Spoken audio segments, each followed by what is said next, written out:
Hello at welcome back sa aking channel. Sharon Cuneta at Gabby Concepcion holding hands sila habang kumakanta sa stage. Kilig na kilig ang mga fans nina Sharon Cuneta at Gabby Concepcion nang maghawak kamay sila habang kumakanta sa kanilang concert. Kitang-kita ang chemistry ng dating mag-asawa, na tila bumalik ang kilig at alaala ng kanilang tambalan noong 80s. Ang kanilang duet ay naging emosyonal na throwback para sa mga Shorgab fans, na sumigaw at nagpalakpakan sa tuwa habang pinapanood ang kanilang mga idolo na muling magkasama sa entablado. Narito at ating panoorin ang kabuuan ng video, pero bago yan maaari po kayong mag-subscribe para laging updated sa iba pang kaganapan.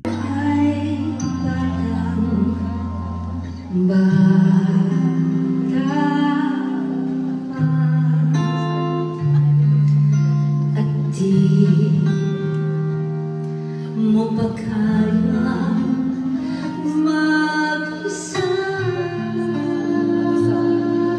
Ay nako, nakaka-relate talaga itong katabi ko dito. Next time ayaw ko nang tumabi sa'yo. Ay, nakapublic ka kasi. Ako naka-friends lang ako. Ayan. Yeah. Ewan ko nag-automatic. Naka-private ako.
Ang tuwing ko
dear.